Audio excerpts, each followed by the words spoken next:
think we already know, but hopefully as we go through it, you'll see that there are gaps there that by the end of the day, we can fill as a group and work out a way forward for it.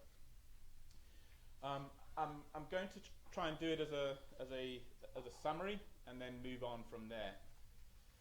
So I think there's enough now, over the last 20 or so years, there's enough research that demonstrates or shows that there is some kind of link between human beings and nature that benefits human beings. I'm not sure whether the link that we have works the other way so well, but there is something out there that says there is something good about interacting with, seeing, being in the presence of, working, being physically outside in, being connected to, something along those lines. And that research is coming from architecture, coming from ecology, coming from sports science, coming from forestry, coming from psychology, health. It's coming from all sorts of areas, which in itself is one of the challenges, of course, because each of those areas has a way they like to look at the world. So you come from sports science and you're interested in whether or not there's a benefit for physical activity. Is adherence greater? Do people work harder? Is there other benefits? If you're coming from architecture, it might be about everyday living and so forth. But there is something out there that is happening. And the research not only in areas, but it's around the world. Whether it's, I'm not even going to try and pronounce it in Japanese, but whether it's forest bathing or whether it's outdoor education or whether it's medical prescriptions for young people, something is happening. The question is, though, how do we understand this? And that creates the challenges that perhaps Tony was alluding to earlier on, because there's so much out there from so many different areas, potentially using different ways of understanding, that it can get massively confusing. And as a result, we end up maybe recreating the wheel over and over again. So really what I'm trying to do here is think about ways we can organize this, which hopefully will be, as we go through the day, we can discuss and throw out or think more about, or wherever it may be. One way is the dimensional way, the different dimensions of human well-being. Now, the idea of this isn't that they're sort of distinct silo kind of things, but they all interact with each other. So changes in physical well-being can actually influence emotional, intellectual, spiritual, occupational, social, and so forth. There are other models out there about human dimensions. So this is just a very simple, straightforward one. And if we look at it from this perspective, then we can see that there is research that covers each of those. There's research that says if we're in hospital, we get better quickly with less issues. And some of the very old, traditionally Ulrich kind of research might fit into that. There's research out there that says people work a bit harder, although more nuanced modern research actually suggests that people don't necessarily work that harder when you're in the outdoors or outside. But there is research that suggests that you do, some of the older stuff. There is in the social things that, we've had the old research. If you have two high-rise building, one in a nice area, green, and all the rest of it, one not, there's less aggression, there's less anger, there's less and so forth in the greener area, and people are sort of friendlier. So basically, all the way through all the different sort of sectors, there is research out there that suggests there are benefits. So maybe one way we can look at it is to think about what are we about, and trying to focus the way we understand the research and trying to understand the happenings based on what we're trying to do. For those who might be academically oriented, next time you see your students staring out the window and saying, isn't this beautiful out there, it actually might be doing them a world of good. They find that exam results are better if you're sitting by a window and can stare out of a window, providing there's plants and stuff out there. So there may be really good reasons for it. So that's maybe one way of doing it. And it's a really useful way of doing it as well, because it's, you can say, well, our aim really is a social. We're trying to enhance community benefits. So what is there out there that might help us to do that? And how might that work? A lot of the well-being, mental well-being side of things is individually oriented, although there's quite a lot also more community mental health and well-being. And in the occupational, some of the areas, even working on, there's a lot of stuff coming out of Australia at the moment, or a little bit. It's just starting looking at how you redesign environments, which they're calling biophilic design. which is working on that area. The problems with a lot of it is that because it is so multidimensional, we don't necessarily know that it's the natural world that are doing that, or whether being in nature actually enhances communication. So it's the social get-together that makes the difference. We don't really know whether the design of the environments, the indoor working environments, because it's green and lovely, is the thing that's getting together, or we have what we call the Hawthorne effect, which is people feel that they're actually that they're being cared about, that there's something worthwhile about what they're doing, and whether it's changing a light bulb or putting music in or putting plants in, it won't matter. It's that effect that's happening. So it's really important for us, I think, depending where you're going to do, to think about these things carefully and trying to work out where the environment might play a role. So another way we might want to think about it, depending where you are, is this continuum, health, wellness continuum. This comes from more the wellness side of things. Now what this suggests is that there's 4 particular ways that experiences in the natural world can work, and I'm sure, like the multidimensional version, a lot of people would have seen this before.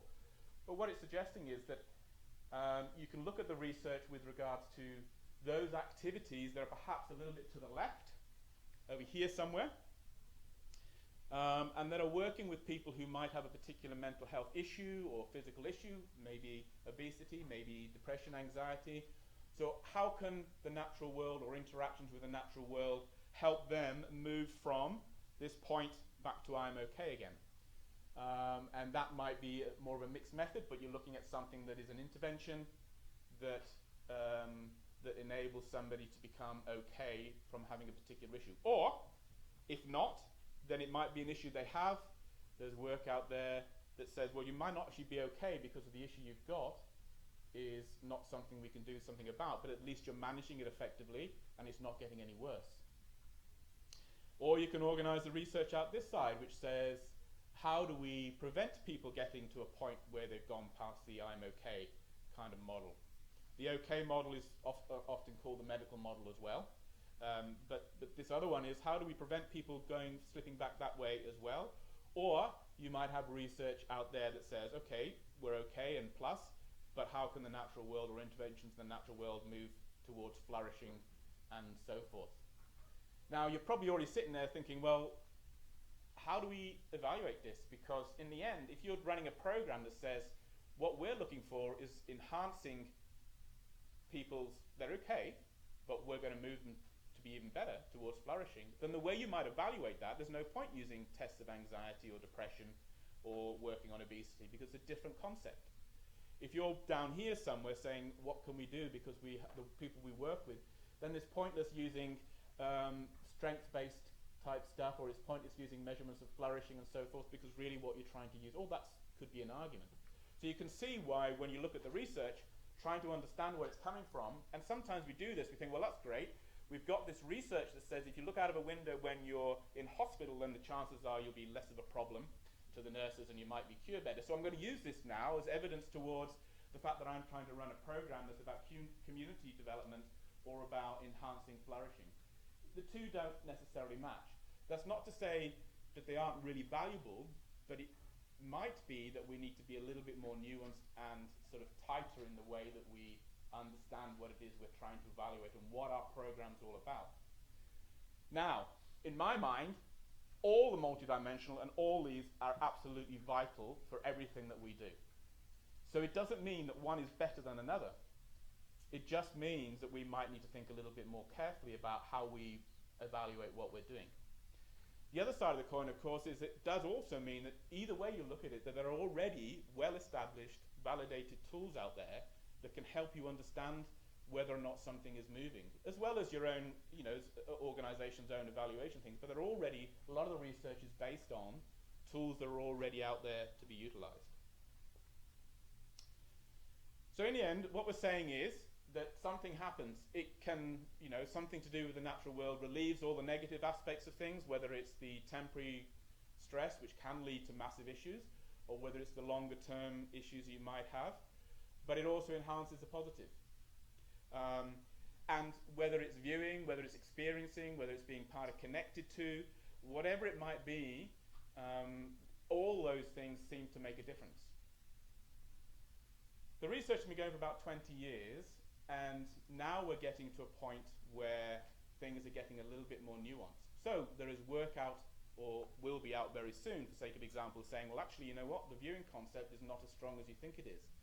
Because in effect, what's happening are the other senses, the other perceptual, the other ways that we see the world are actually enhanced more effectively, or it's a combination of all of them. So focusing just on viewing may not be the best thing to do after all. It might be where the research has gone, which is great, but we might need to move a little bit more forward.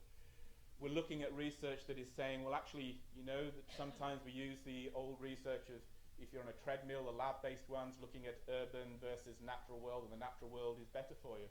But when we break that down, saying, well, that's great, but what if people choose their own way of exercising, their own music and their own visual things? How does that compare to the natural world? We're starting to find that, in fact, the natural world is not as good as we thought it was. It might be that good when you compare it to a blank wall or an image of a grey area, but when you start getting people to choose their own entertainment, the natural world isn't that good. Not for all the things. In effect, their own entertainment enables people to work harder.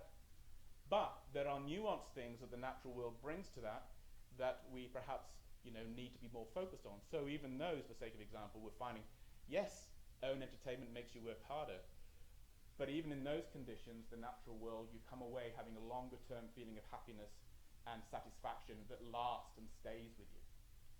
So the importance of getting to that little nuanced ideas starts to become much more relevant in this day, which is fine, because that's how research works. You get a bigger picture and then you start to narrow it, and you can get much more refined.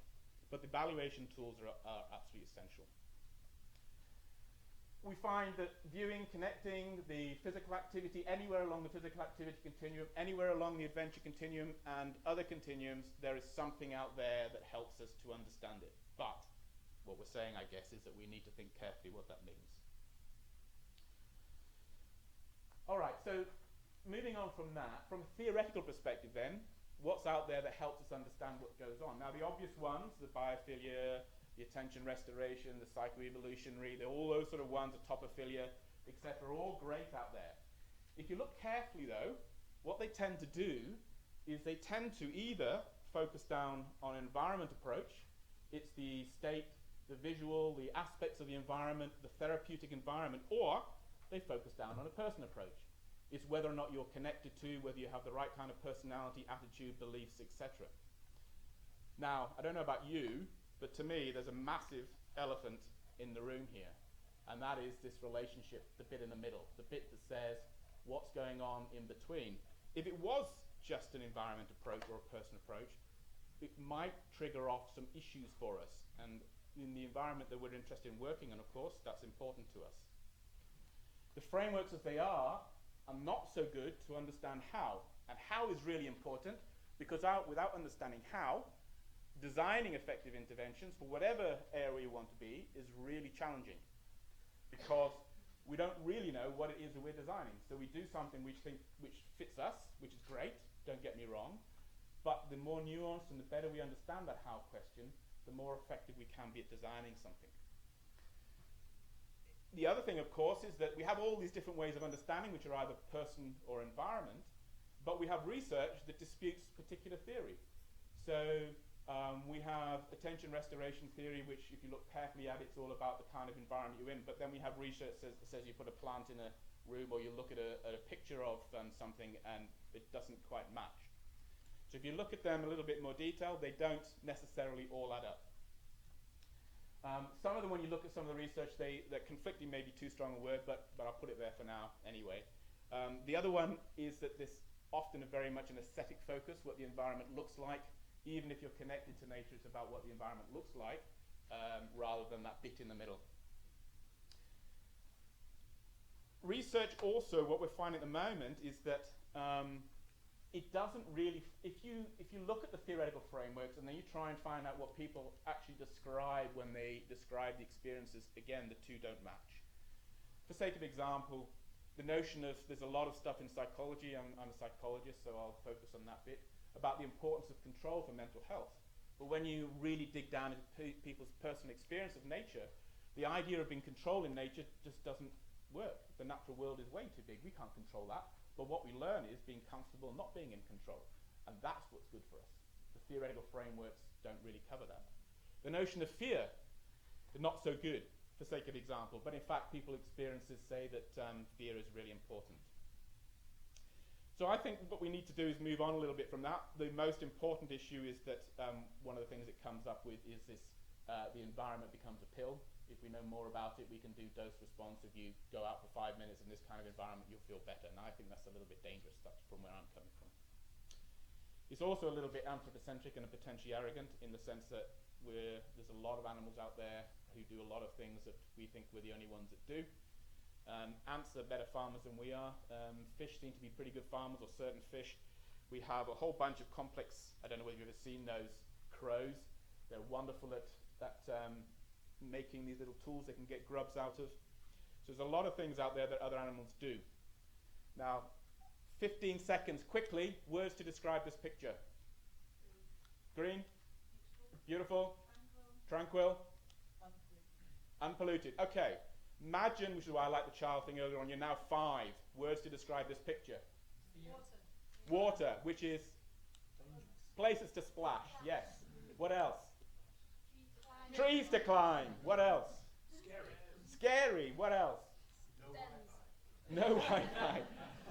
Completely different descriptions. One is about the aesthetic beauty. The other is about splashing and building and growing and climbing. So the interactive aspect is really, really important. What we've done essentially up to now is looked at the natural world like this, where we've looked at it in terms of it's what it looks like. So we're combining knives and carrots together. If we think about it differently and what it enables us to do, it might help us understand the evaluation a little bit more, because we're looking at that in terms of its functional perspective. So we're putting all these things together in a slightly different way. They don't look alike at all. They don't look a particular way, but they're a different way of us organizing, which therefore change the way that we view them. And of course, the end result of doing that is it avoids the nature's pill potential trap that we're going down. And it's now time for me to move on. I'm pretty sure about that. So, are you coming up now, Bruce? So, whilst Bruce is getting ready, so I guess what I'm saying is there are nuances out there that we need to take heed of. And it might actually be that we have a completely different way, or need to think about this relationship in a completely different way to make the best of the benefits that we're talking about. Thank you.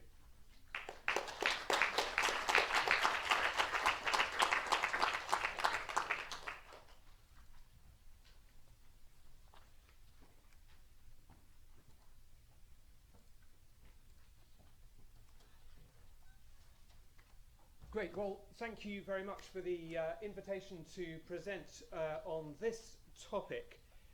My objective for this talk is really just to provide you with an introduction, helping you to shape your own understanding of the economic case for using the natural outdoors for health benefit. I do so not as an economist.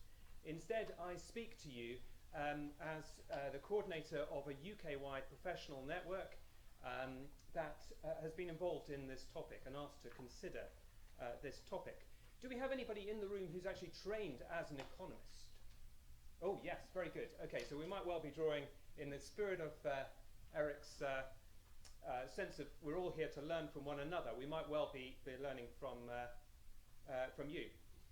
Earlier this year, we were commissioned to organise an event, a meeting of experts to consider the cost effectiveness of using the natural outdoors to deliver public health objectives.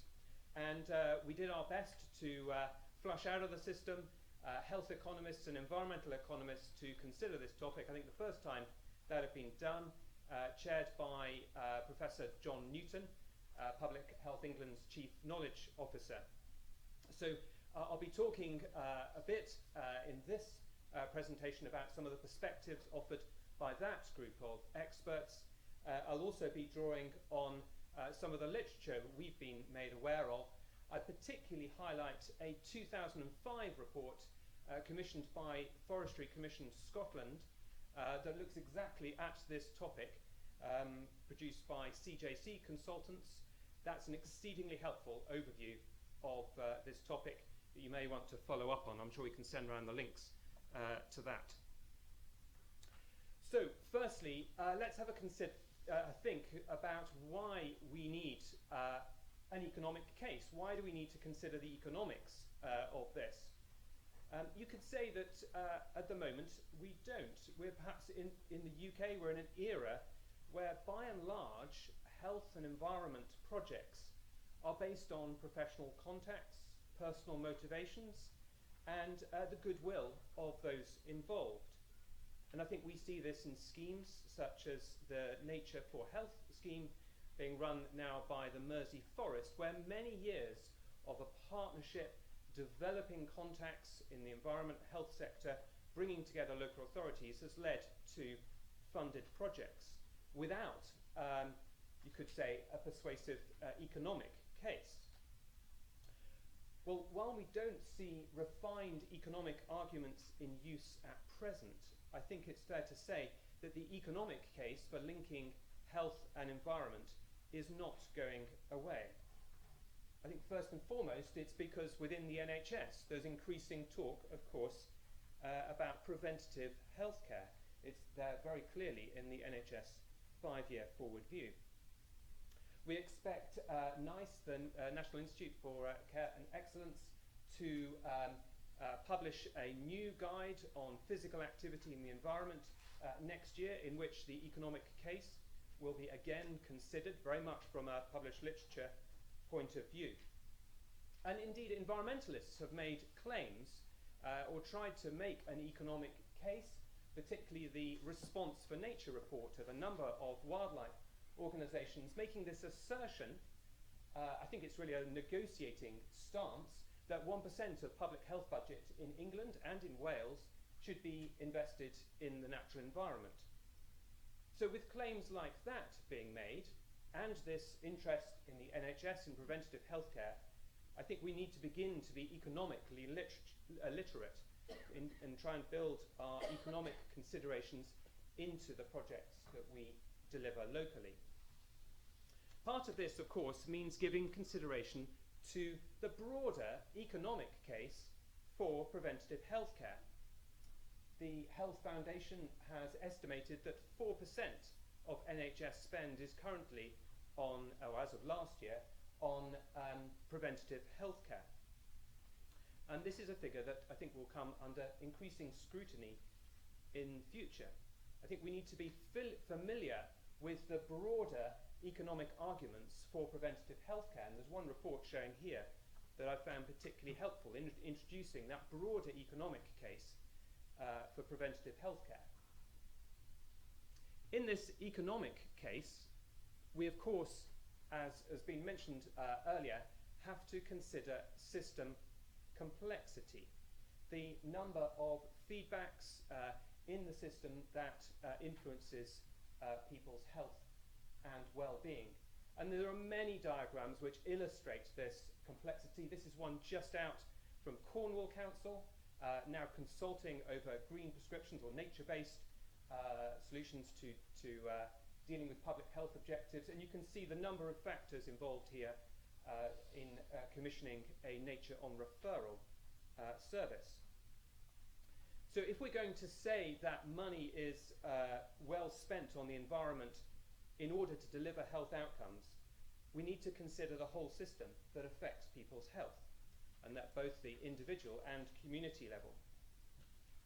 On top of this, we need to consider where the boundaries of the health system lie. And you could say that environmental organisations are already part of the health system. I think that's what the National Parks of England have argued for a long time.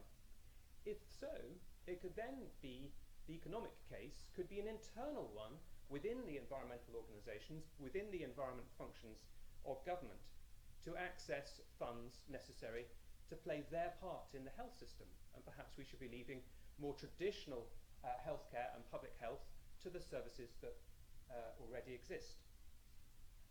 So, in this debate about who pays, I think the focus should be very much on outcomes that individual organisations have responsibility for. So here, and this is just an introduction to some of the terms that you will see in terms of measuring outcomes. To date, quality adjusted life years has been the the prevailing way of assessing the outcome of an intervention designed to improve people's health or to address some health issue. And NICE has, over the years, manifested its view on what is regarded as valuable. So around 20 or 30,000, between 20 and 30,000 pounds per quality adjusted life year has been generally taken as the standard for what's kind of worthy of public investment. Of course, behind these outcomes, there are many indicators of what is of improvements in health status. But when it comes to complexity, I think this QALY approach, as it's called, quality adjusted life years, is open to challenge. A number of health economists are pointing to other ways of evaluating the health outcomes of an interventions that we in this room might want to go away and design. I'd particularly point you to the capability approach, which very much looks at the extent to which we're empowering people to stay healthy rather than just dealing with individual health concerns as they arise. So just introducing you to some key terms which you will hear about. Many, of course, talk up the monetary value of what the natural environment does for health. And economists, of course, will readily find ways of attributing health values flowing from the environment. A natural capital account for Sheffield, which you may have heard about, published last year, determined the asset value of Sheffield's public parks to be 1.3 billion. About half of that was attributable to health. So it's very easy to perhaps, or it's easier to begin to formulate these large figures for the benefits flowing, the health benefits flowing from natural outdoor spaces. When that benefit assessment is combined with the costs, we then of course have cost-benefit analysis and related to that return on investment here. We need to be very clear as to whether we're talking about cost-benefit and whether that's the type of assessment that we are dealing with, or whether we're rather thinking about alternative ways of spending an existing funding pot in which we're really talking about cost-effectiveness. Of course, in the health system, cost-effectiveness is very important.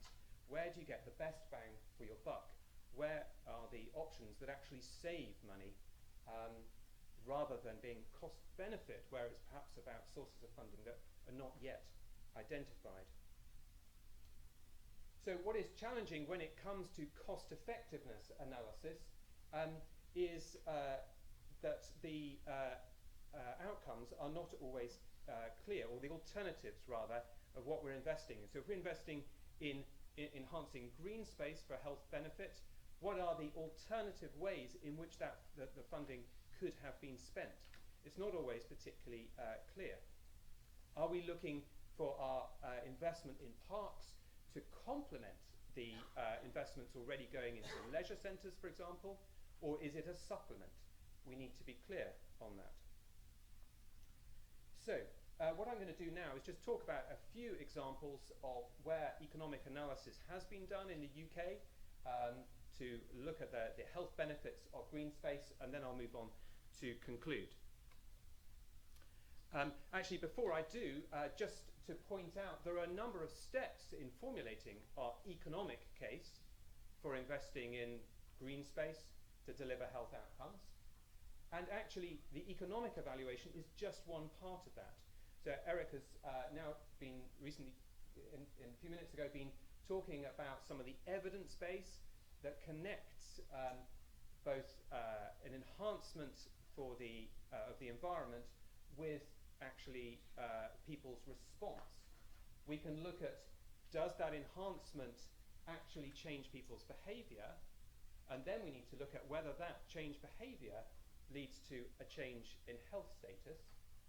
And then we move on, based on all of that information, to consider the economics of it all. So there are various steps here in making an economic case. some of which just take us back to the natural and social science. That's just to point out that there are lots of steps involved, and in the seminar, a workshop that I'll be running this afternoon, we'll be looking at the different steps involved in making an economic case. Now to those couple of examples that I mentioned, which you might well want to follow up on. The first of these is Connswater Greenway, funded by the lottery over in Belfast. This is a huge investment, £40 million, in a large tract of land running through East Belfast. If you've ever arrived at the airport in Belfast City, that's kind of where the Greenway ends. It extends all the way into the city. It links together many deprived communities, some of Northern Ireland's most deprived and divided communities. The work to build this Greenway started in 2007, so it's been going for quite a while. And I think in a genial move, Queen's University Belfast, which has expertise in health economics, took this Greenway construction as the subject of an analysis of cost effectiveness analysis. They've also been looking at some of the return on investment aspects of this as well. So this is one of the UK's few studies where investment in green space has been subject to economic analysis. I haven't got time to go into all the nitty-gritty of this. The lead person here is Mary Dallett from the Health and Social Care Northern Ireland. It's a public health agency who's done this work. Basically, they surveyed a lot of the residents, very carefully chosen sample of residents in the communities around this Greenway, looking at their attitudes towards the green space, the likelihood in which they were going to increase their usage of this green space, this Greenway, and then using a model published in the peer review literature, the PREVENT model, they then looked at different scenarios for the effect of the green space on physical activity. Then, of course, they worked through all of the costs involved in implementing this Greenway, funded by the lottery, and they were able to work out the cost per disability-adjusted life year. Disability-adjusted life year is just another measure, a bit like QALYs that I mentioned earlier. It's the inverse of QALYs. And you can see here that if you look on the extreme left, in the column in blue, there are different scenarios for the effect of this green space on physical activity. Was it going to increase physical activity by 2%, 5%, or 10%? Depending on what actually it's achieved, there are different values for the cost per life year gained. But all of that comes well below the £20,000 or £30,000 threshold of NICE. So on those grounds, it's been argued by these authors that investment in this Greenway was very cost effective. There's more analysis needed as the Greenway, I think, is being completed now, and to follow up with this survey. But initially, there is an economic analysis performed by health economists that shows cost effectiveness. Just one other scheme to mention, branching out. Who's familiar with branching out in Scotland here? Very successful scheme, also started in 2007. Forestry Commission Scotland with NHS Glasgow and Clyde Valley. It's now a scheme running, a mental health referral scheme running across Scotland with the NHS. And that also has been subject to economic analysis, published last year by Ken Willis and others from Newcastle University. That's looked at, so here we're dealing with treating people who've been diagnosed with severe mental health issues, and we're looking at the effect of this referral program on their health. I think the key thing here is the finding was that the cost effectiveness depends on how long you follow up with your individuals who've benefited from the natural environment activity.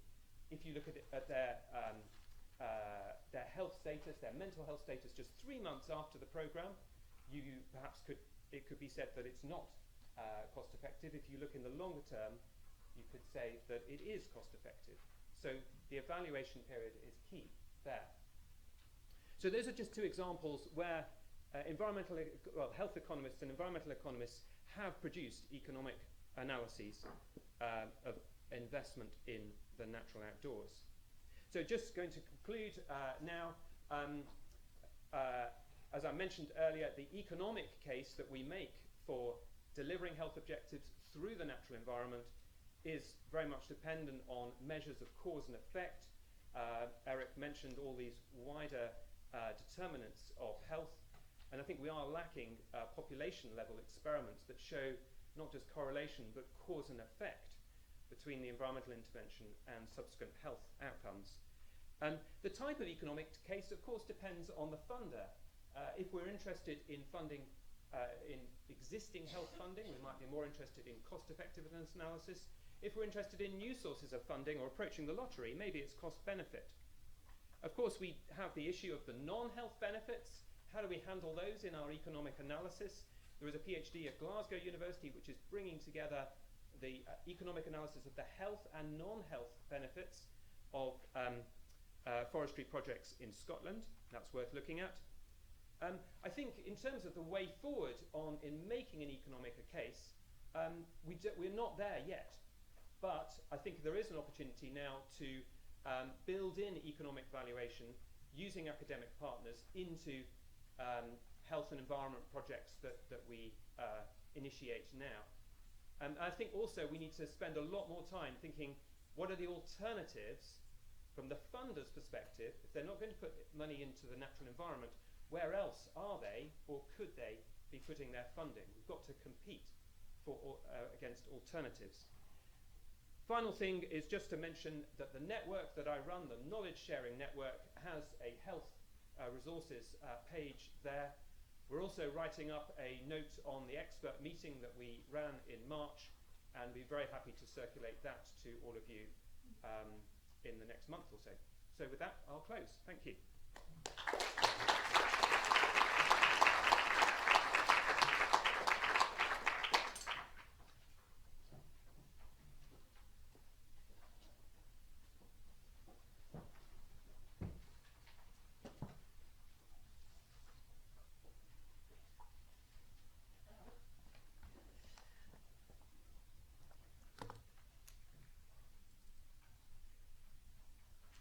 Hello, my name is Alexandra, but I generally get called Ali. I don't know why I go for my Sunday name on the front of the presentations.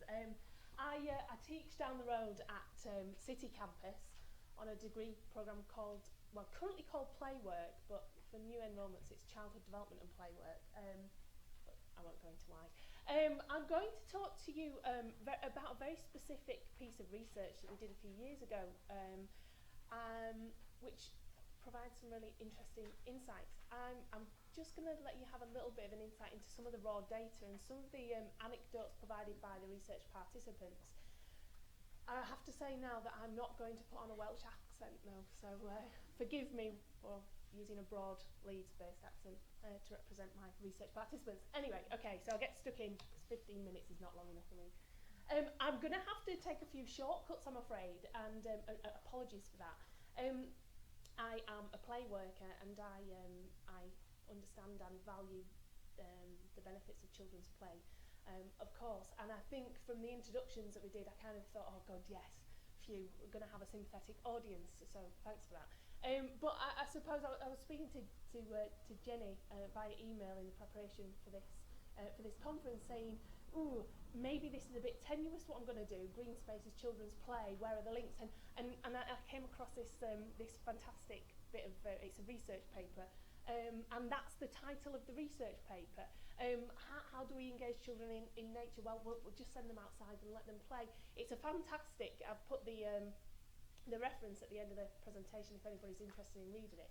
Very interesting, it's research from Norway, challenging the assumption that because it's such a green country that children do choose to engage in natural outdoor play. But anyway, that's an aside. So just a really brief bit of context. England, we fare so poorly when it comes to children's play. We nearly got there under the last Labour government. We had a national play strategy, the first ever children's play strategy for England, and when the coalition government came into power, that was quickly taken off the table, very quickly. And at the time I was working in children's services for local authorities, and so was involved in the delivery of this huge investment in children's play, the likes of which, the volume of money which we've never seen before and probably will never see again. But anybody who's involved in parks and countryside, you probably felt or was involved in the delivery of some of that too. Anyway, Wales, the Welsh picture is very different. They have, in the year 2000, the Welsh Government made an active commitment to the rights of children, and they ensure that when they're making any policy decisions, that the United Nations Convention on the Rights of the Child underpins decisions made. And they are the first, and still the only country that legislate for children's play. If you don't know, we have Article 31, which is about children's right to access play and recreation and leisure and so on and so forth. But they have legislated for children's play in Wales, and this research project is a result of that, really. We were approached by a Northern Welsh local authority to do some research for them, and the research came about as a result of the publication of their findings for their what's called a play sufficiency assessment. In 2013, the Welsh Government required all local authorities to have undertaken an assessment of sufficiency play opportunities and published it.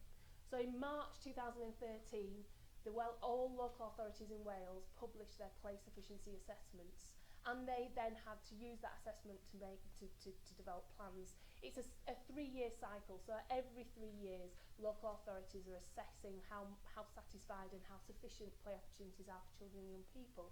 And there was some really anomalous findings in their research in this one local authority area, centred around 2 neighbouring communities. And when I say neighbouring communities, you drive out of the estate, turn left over a roundabout, carry on straight on, and then you're in the next village. The village and the large housing estate, the satisfaction that children had with their opportunities to play were really, really different. These are children who go to the same schools in lots of cases, not all cases, but the same schools. They shop at the same supermarket, or their parents shop at the same supermarket. They're very, very, very close communities. And so we were given the opportunity, a bit of Welsh Government funding, to just explore why that might be. It was a bit of underspend, so it was small case, a small bit of research, but nevertheless, the research aim was really to identify what kinds of factors were influencing the levels of satisfaction between these 2 communities. Now, the reason why satisfaction is used was used as a measure is because this local authority took satisfaction to be an indicator of sufficiency. So where children were reporting that they were satisfied, there was deemed to be sufficient play opportunities. So, levels of like, the swing's broken, generally were considered to be fairly satisfied. And then in opposition to that, children who absolutely had lots of issues about their opportunities to play were deemed to be unsatisfied. So we ran a number of focus groups with children and people living in the 2 communities, with professionals who worked in the 2 communities, and we tried to keep the groups quite similar. So we had PCSOs, police, the community police officers. We had teaching staff and educational staff. We had nursery staff, youth workers, and we had local councillors as well in those professional groups. We also interviewed parents and carers in both communities. Both groups were linked to the school. They were like the PTA equivalent, Parent-Teacher Association equivalent representatives. And then we had a group of play workers. So these were practitioners who worked in both communities, providing opportunities to play for those children residing in those 2 different communities. And we had some interesting findings, which I'm going to talk to you about in a minute. Now, a little bit of context about the 2 neighbourhoods, really, which is one of the really important things about this study. Neighbourhood A, so the first neighbourhood, the shorthand of it was lots of working families, ranking kind of middle of the indices of multiple deprivation for Wales. So they weren't particularly poor. There were lots of privately owned housing. There was lots of new housing, lots of Victorian terrace housing and so on. They were a real mixed kind of community. But primarily, only 35% of their child population were happy with their opportunities to play. Now, this was in contrast to this huge, sprawling 1960s council housing estate, one of the last housing estates built in Wales by a council, by a local authority. And it ranked in the top 25 most deprived areas in Wales, of which there are 1,820 something in terms of indices of multiple deprivation measures. 66% of the children in this community were satisfied with their opportunities to play. There were also lots of other quite interesting anecdotes in terms of measures, and I'll just have to refer to my notes for those. There were 22% of children living in neighbourhood A, they were happy with the variety of opportunities to play versus 41 in neighbourhood B. And then there were only 32% of the children who lived in neighbourhood A that walked to school versus 76 in neighbourhood B. And already I think there's a lot that we can take from that in terms of children's satisfaction and opportunities to play. But ultimately, the important thing for this research was this disparity, this 35-66 split. Why are these children living separated by a roundabout so happy with their opportunities to play versus not so happy with their opportunities to play? So, the findings basically, I'll cut to the chase, go straight to the end. The findings basically revealed that the levels of satisfaction were often perceptual issues. They weren't about whether or not they had 17 swings versus 3 swings. It was about perceptions. It was about the feeling of being able to go out and play freely. It was about feeling resentment in your day-to-day life, feeling fear of strangers and so on. And there was something really strong about community cohesion that came out, which I'm going to show you some of the evidence that helped me reach that conclusion. And community design. 15 minutes isn't long enough to go through all of this, so I'm sorry. It is just a little snapshot. Okay, so fears. There were lots of fears held by both groups of children and parents. And a lot of those were perceptual fears. Fears of traffic, being knocked down. All the children in both communities were worried about being knocked over and killed. Fascinating anecdotes from children about my friend got run over outside school, blah, blah, blah, blah. But there was also fears of drug use, fears of strangers, fears of teenagers. God, teenagers, they are a scary bunch. And particular fear in relation to neighbourhood B was dogs. Big dog population on their estate, a lot of fighting dogs and so on and so forth. So there's a bit of a unique fear about dogs, but nevertheless they were kind of blasé about it somehow with the children. But unique to neighbourhood A was an inherent fear of people. And when I was reading through the raw data, all of a sudden my heart started to ache a bit for these kids who were just so scared. But anyway, here's some anecdotes from some of the children. This is about teenagers, and this was a view held by both groups, I have to say. No Welsh accent, I apologise. So there's this group of kids who are teenagers, really. They wouldn't stop swearing, so I told them to stop. And then they said that they're going to kill me. So I ran as fast as I could, but they were still behind me, and then I tripped over or something. And then they picked me up, and then they just put me down and walked off. They threatened to kill me for nothing. So there was definitely a fear of teenagers, but the context for that is that the area had seen colossal reductions in services for young people. And in this neighbourhood, neighbourhood A, there was a view held by the professional groups that was so anti-children and young people. It was really distressing for me as a play worker. The police community support officer was flanked by an actual officer in this group, and he told us anecdotes about how he took these kids down.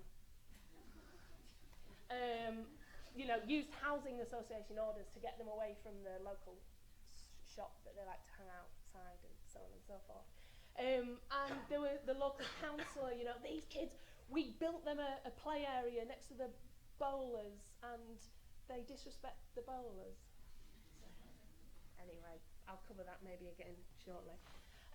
But it's this bit that is the distinction between the two groups. And this is a little boy telling us a story about his street and the people that he sees on his street. So some people come on my street to go through the little hedge that it's like a shortcut. But some people don't just come to look in there. They come along the street and they look in the houses and everything. One time I was in my window and I tried to keep out of my window so they couldn't see me looking at them. And one time they caught me and he gave me a dirty look and then he swore. Well, I think he mouth swore and then he walked off and then he went through the hedge. Now, there was just this fear of other human beings being a threat to these children and young people. And this was really mirrored by the parents. The parents had this, there was just this inherent fear, this like constant rhetoric of not trusting other human beings in their community. And there was actually one anecdote that the parents shared about seeing a kid, a 2-year-old child out on the street and everybody kind of ignoring them because nobody wanted their wrists slapped for taking this child under their wing and looking after them. And this fear of, back in my day, I would have done X, Y, and Z, but now, because of this terrible world that we all live in, I wouldn't do that anymore. So there was just this shared fear of other human beings in this neighbourhood.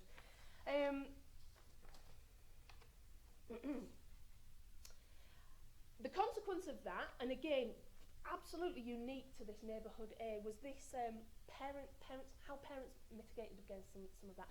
What they did to try and alleviate the restrictions that children face, and there was an absolute recognition that they wanted their children to go out and play, and that they knew that was absolutely the best for them, but they were constrained by this fear. And so this is an anecdote from one of the parents that said she's going to have the mick taken out of her because I'm constantly texting and phoning her, and sometimes I'll say, well, I'll turn up at the park, and she's like, what are you doing here? And I went, well, your sister wanted to go to the park. She never. I bribed her to go, but I told Harriet that Keris wanted to go to the park and play because, like, my youngest, she's 5, so she can't go. And, well, if Harriet is only just allowed, Keris definitely is, she's not allowed, is she? Do you know what I mean? And then the other parent, reassured her and said, yeah, it's just peace of mind, though, isn't it? Another parent in this group told an anecdote about how her relative is in the local police force, and if her teenage child went into town, the police officers, I'm friends of this police officer, would use the CCTV in the local town to follow the kids to make sure. So this, a lot of research out there that actually says, that children they absorb these fears, these perceptions of fears, like a process of osmosis. So if the parent is fear and is articulate and talks about fear and projects their fear onto their parents, then the children are going to get that sense also. And here's another one. I'll try and. Suddenly feels really negative. These poor people. Anyway, this is another anecdote. So this is a parent. It's just my daughter. She's nearly 10. I've only just started her letting her go to the park and all that. But she's got to be in a big group. I felt like I've held her back because every parent's protective and it's up to them how they bring their child up, whatever. But recognition, like this nodding. There was this nodding in this focus group. Yeah, but it's just too dangerous, isn't it? It's too dangerous. And this is. Just to provide some, I'm sat in this beautiful Victorian primary school doing this focus group with occasionally looking out over the shoulder onto this big beautiful playing field, and you walk out and you walk onto this street, which is a nice cul-de-sac, and I'm thinking, oh, look at this environment. These parents were really, really keen to change things. They wanted to come together. They wanted to address this. When we started talking about street play, if anybody's in, the closure of streets to allow children to regain control of their communities, they really became animated. Yes, that's what we need. We could do that. We could start these groups. This is what we need. We need to take the space back from the cars and the speedy drives and so on and so forth. So they totally got it, but they obviously that's how focus groups work, isn't it? They just wound each other up really a little bit about this fear and these perceptions of scary people. And this is the contrast. this is the contrast. So this is a child in neighbourhood B, and I asked them, so where do you spend your time then? With your two friends, on the streets, or in your garden, at the park, in your bedroom? Anywhere really. Whew, oh my gosh. We've got, I mean, the contrast just, from my perspective as a play work researcher kind of person, it just leagues and bounds apart. And this is a parent from neighbourhood B. I've got to know a lot of people, and I've got a lot of numbers, phone numbers. So if my daughter goes out, it's like, oh, I'll ring this person and see if they've seen her, and you're guaranteed one of them have seen her. I know roughly where she is, and I'm able to go out and say, oh, have you seen my daughter? And they're like, yeah, she went that way. These children living in neighbourhood B had freedoms like the other children in neighbourhood A could only dream of. It was so far out of their experience that these children, and also that parents would let their child just go off and not actually know exactly where they were. The stories that the children told, you know, the terminology feral children, they were in the beck. There was one little boy sat next to me who was secretly telling me this story in the middle of this focus group about this beck and jumping over this beck. And he told me snippets of it every time his learning assistant wasn't looking or was engaged in something else.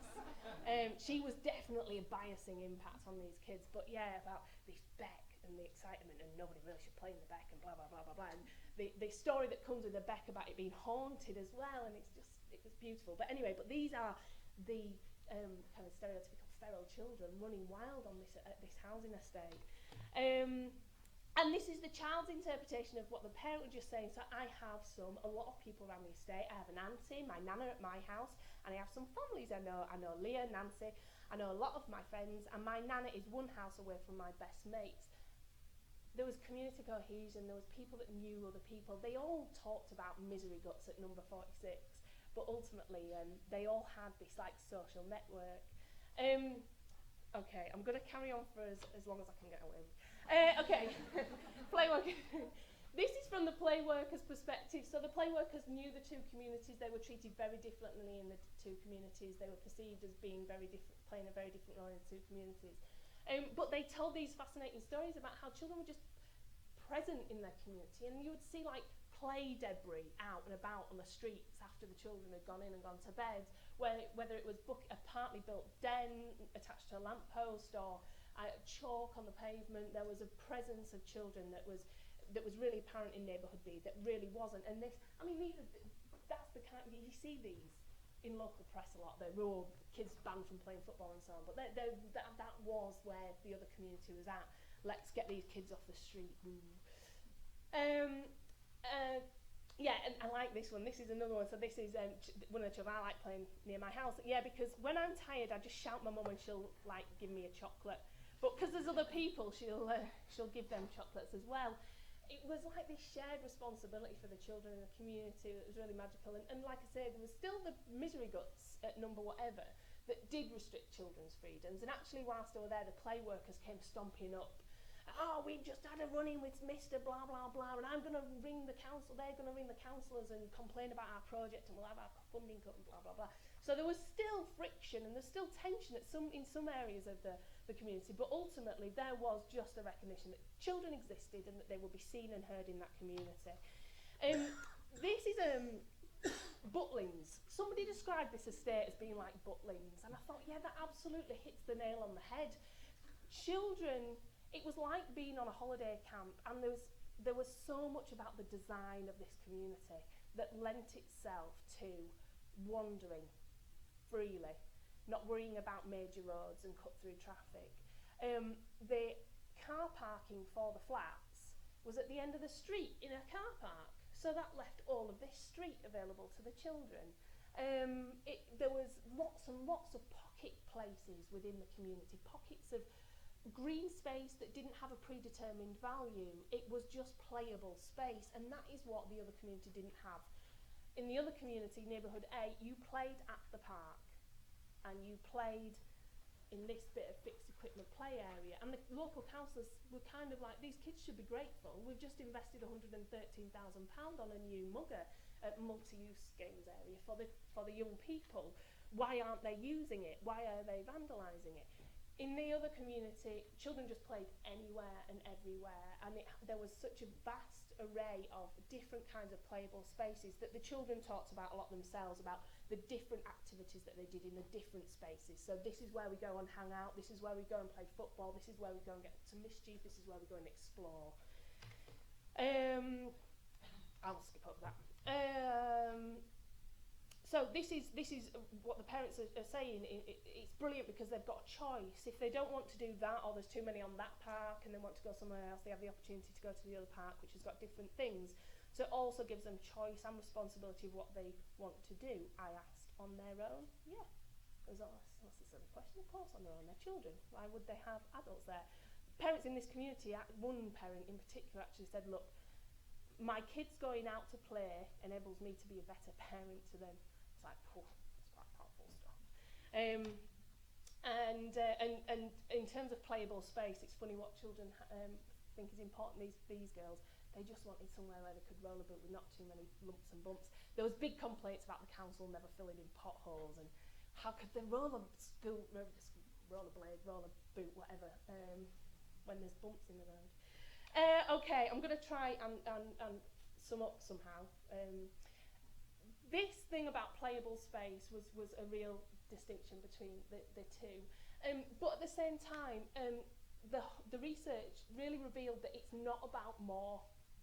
You could have put another 4 different fixed equipment play areas in the neighbourhood A, but that still wouldn't have allowed the children to be more satisfied with their opportunities to play because they couldn't physically, emotionally, psychologically access those spaces.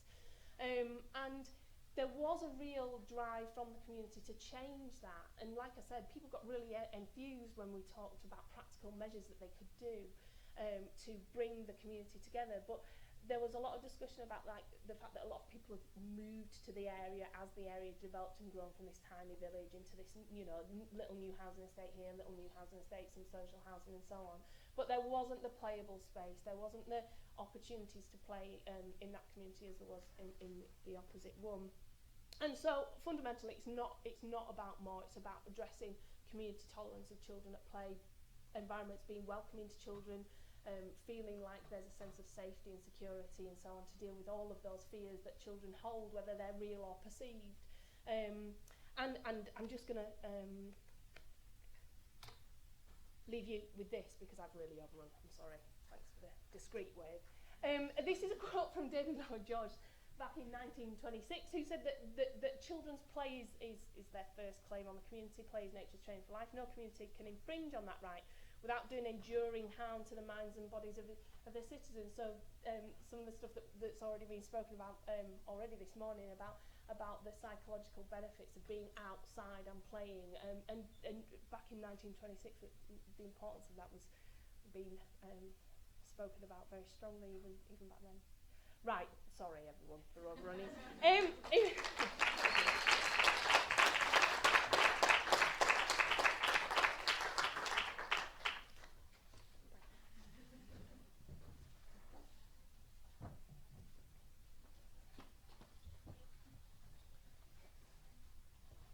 Okay, fascinating stuff there. We're a little bit behind schedule, but we're going to have a question and answer session now. So the 3 speakers, if Bruce, Ali and Eric want to come up in the firing line, as it were, and be grilled by the audience. Sure you're all so desperate for a drink, and at least I know I am, but tea and coffee directly afterwards, by the way. directly afterwards, the tea and coffee. So, speakers will sit down. I was just thinking, Ali,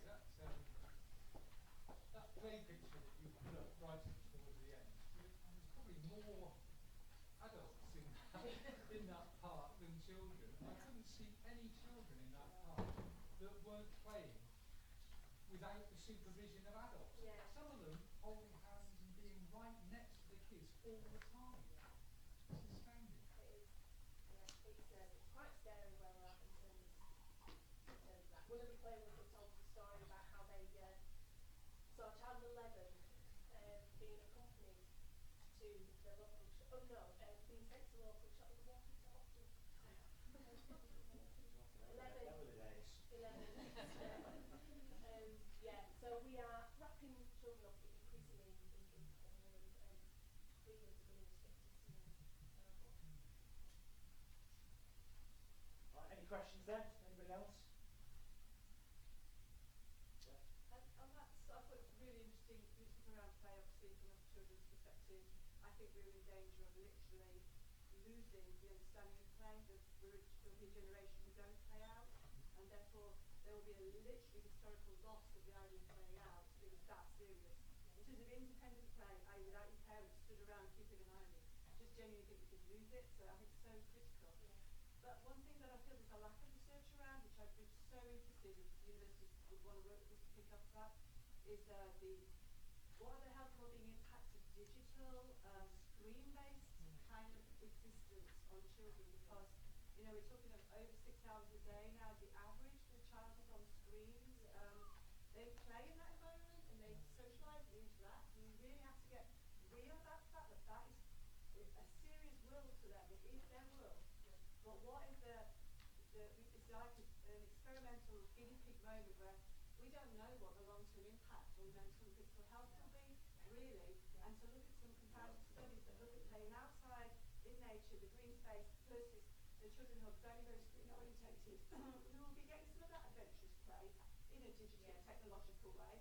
They'll be getting the adrenaline and all that stuff, but it's so different, and I don't think we've got enough research and really help us to communicate back the potential major damage that may be going on for that generation, but we don't have that.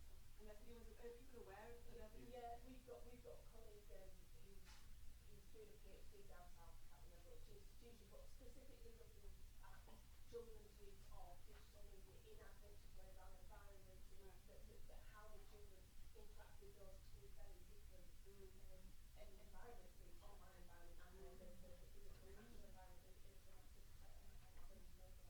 Yeah, back there.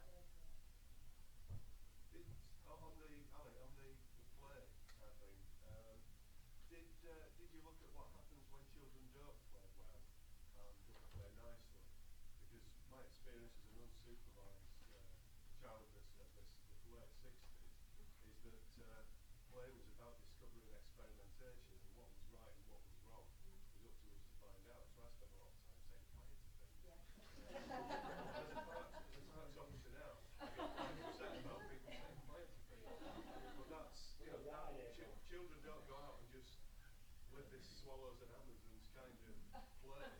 They go out and do all sorts of stuff which can be worrying and dangerous. Yeah.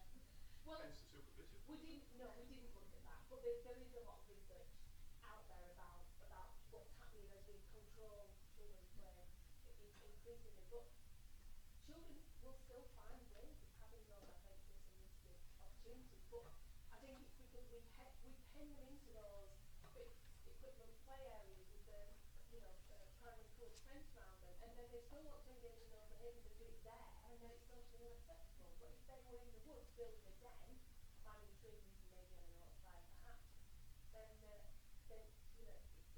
almost acceptable over there because they're not harming anyone. But in those spaces that we tend to allow children into, then it isn't acceptable because they get very excited about it. I'd be interested in the next generation of seeing how well this generation of youngsters, with the interaction with media, the lack of freedoms that we're talking about, the parents' perceptions that are clearly put onto them, how they communicate in the future in this kind of environment. Are they capable of having a conversation? Are they capable of having maybe standing in front of people and communicating, having a conflict? We were talking about this earlier about how often, I don't know how you all guys feel about text and emails. How often do you actually stand in front of your peers and colleagues and say, you know what, I made a mistake, I'm sorry about that, can we talk about it? Or do you just send an email and try and not communicate? And that's something I'm really keen to see the change, and I see that regularly as well, where people don't actually interact openly as well, and how that's affecting that. Okay. Sorry, Bruce. So just say, I'm not sure we should necessarily see the sort of new technologies as a threat always. I just wonder whether there are opportunities in which those technologies can actually facilitate, drive play in outdoor environments. And I think if you look at William Byrd and his work with smart cards and apps and the like to encourage people to get around Reading, and I think there are other settlements as well where you've done this, you can see the technology and the outdoor spaces working together. There's also a nice example of that in Sheffield where they're actually enhancing people's connection to the natural world using technology. So the research, I think, is one of those things people have already hit the nail on the head. Some of it needs to be long term, so following people through to see how the changes happen from that, or it might be interesting to do. I'm not sure if it helps us immediately in terms, which shouldn't, doesn't mean it shouldn't happen, it should happen. And also some of the research and technology, some of it's saying really bad, same as heroin and cocaine, and destroys young people's brains, and should only be having X amount of time. And other people say, well, actually, it's really good because it enhances a particular way of being social and a particular way of being. So I can agree with what you're saying. We need to know more. We do need to know more. I would say it personally, I just no evidence base whatsoever apart from the 2 teenage daughters. I see it enough for that. I can't help but think that certainly one of my lovely teenage daughters, who's 13 years of age, if it wasn't for Snapchat and Instagram, she spent a lot more time reading, playing, which otherwise there's so many distractions. It's not a bad thing, but there is an opportunity cost, it seems, in terms of that time. Anyone got any questions about this interesting one from you? Can I just, I just wanted to, the point you're making about links to mental health, there's a chap in the US called Beckett, made a very interesting argument, where he's beginning to find a correlation between reduction in opportunities for children to play freely than not adult controlled opportunities, and rise in mental health.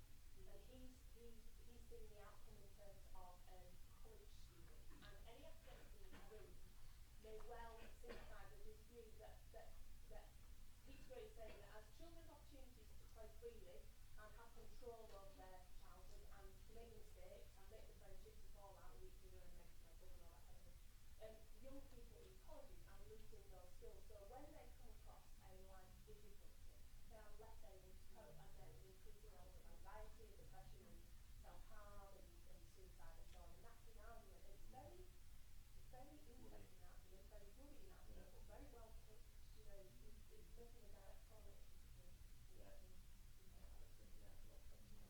So finally, just before we break to your coffee now, I'm just wondering if anyone's got any questions, particularly for Bruce or Eric, about the economic and the extent to which we are actually able to measure and put a value on the economic benefit. Rosie, there, yeah? I have a question for Bruce. So what advice would you give to people who are implementing either infrastructure-based interventions or sort of more revenue interventions, where you're going out and doing activities in green space to provide that economic argument? Because at the minute it seems to be very difficult and laborious to prove cost effectiveness. You have to have very large studies with academic partners. So what can we do to try and, is there a minimum data set that we should be collecting, or bits of information? What advice would you give us? I think it's too early. So I guess in initiating a project where it's about improving the green space infrastructure or new activities that will enhance usage of those spaces, in setting the project up, I'm not sure if, given what I've heard from all the experts we've brought together, it's not appropriate to kind of go in and with an economic case. We're just not there yet. But to say, look, here's an opportunity to generate that evidence base, then there is that opportunity. So it's, let's do a project together, and hey, look, we're actually going to make a contribution to the evidence base. It's helpful, isn't it, to think about then how we standardise that. I think Tony, you alluded to that earlier. So what types of measures or information should we all be recording to kind of create a meta database of information and then look back on and I think how we make a difference? I think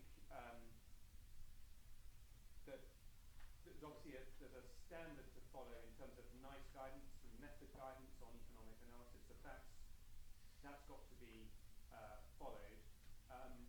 But I think the main thing is just to make sure that evidence base in terms of the health outcomes, and that means I'm not sure we're there in terms of standard procedures or methods yet. It's just not there. Well, I'll give a plug for the evaluation workshop. Yeah. we don't cover economics, but we do try to come up with standard ways we might evaluate. I mean, there are some obviously questionnaires in terms of mental health, changes in mental health status and that kind of thing in Warwick, Edinburgh. So there are some opportunities, standardised opportunities, but they're limited. There's no one single guide. Okay, let's just take one more Just question. on to that, will it have a minimum, if you go on their webpage, will it just produce some really good toolkits for commissioners and when you are looking at interventions as how to add in health economic measures, and they're quite, there's lots of different types. We do use a lot of collective examples, and I leave it a bit sort of, let's look at sort of the mental wellbeing agenda a bit more, but that's some real practical steps, yeah. Okay, just take one last question, then I'm dying to go to the toilet. Can I just make a point on this? So I'm a health economist as well, and we do a lot of evaluation. What you need to think about is that NICE has also an evaluation that works with treatments. And so very often they will be paid under the NHS. I think with this kind of green spaces, there are a lot of feedback coming from local authorities as well. And so using, for example, this cost effectiveness threshold of £20,000 to £30,000 per colleague might not actually be related to the budget that the local authorities will have. So it's not only being able to look into the cost effectiveness, there's also being able to know how much local authorities or different commissioners will be willing to pay for value for money. So it's really evaluating this. And then we are here on a multi-component, it's plenty of different criteria. So you might end up with, before doing your cost effectiveness analysis, listing all the criteria that matter, then giving them different priorities and trying to see how we can measure them. So all those benefits actually are quite important. And so it would be very different than evaluating, for example, a cancer drug. So I really think that there is much more to think about. But yeah, in terms of public health, actually, they're starting to have a more standardized way of evaluating things. But I really think it depends which question we want to reply.